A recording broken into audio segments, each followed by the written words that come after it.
4 de outubro de 2019, quem fala aqui é Bruno Lima Rocha, para o Jornal dos Trabalhadores de Santa Catarina, Rádio Noroeste Campinas São Paulo, Rádio Com Pelotas Rio Grande do Sul, Portal Repórter Popular, Brasil de Fato e pelo menos uma centena e meia de emissoras comunitárias do país, além das redes de aplicativo de áudio que vão reproduzindo.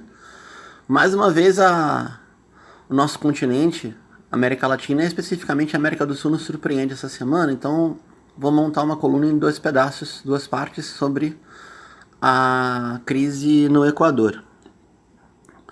Não tenho pretensão de fazer um resgate histórico tão grande, mas é preciso entender o mínimo do mínimo do mínimo. O Equador sofreu com 3 governos que tinham um perfil absolutamente neoliberal na década de 90 e culminaram na dolarização da economia, tá? Desses três governos, o terceiro, com o Héctor Gutiérrez, ele foi um governo tipo de traição, porque ele próprio, Gutiérrez, foi eleito no sentido de parar com esse avanço neoliberal no Equador. A instituição social mais importante do Equador até então era a CONAIE, Confederação das Nações Indígenas Equatorianas. A CONAIE não foi sozinha, óbvio, né, mas ela coordenou, comandou, esteve à frente da derrubada de 3 governos, Abdallah Bucaram, Murad, tipo 97, 2001, 2005. No auge da virada da centro-esquerda, dos governos com inclinação mais populares na América Latina, com todas as críticas que tem a fazer, tem que entender que houve uma virada por centro-esquerda na América Latina. Rafael Correa foi eleito. Correa, que é um homem da academia, um cientista político, etc., ele deixaria como seu legado, já ao final do terceiro mandato, ao seu último vice-presidente, seu preposto de confiança, Lenin Moreno. Lenin Moreno disputa o pleito contra um homem da banca, como se fosse no Brasil um Amoedo, como se fosse uma disputa entre um candidato vinculado ao lulismo e o Amoedo. E o que faz o Lenin Moreno depois que chegar ao poder eleito, tá? Ele criminaliza o governo anterior, incluindo o seu próprio vice-presidente eleito com ele, e executa todas as medidas prometidas pelo o candidato da banca, né, candidato inclusive que era proprietário de um banco privado, disse que ia fazer.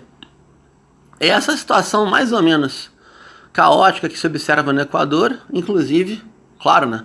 Não falo só de fonte secundária, não é todo mundo acaba tendo contato hoje em dia com muita gente, mas pela trajetória histórica recente a gente tem um pouquinho mais.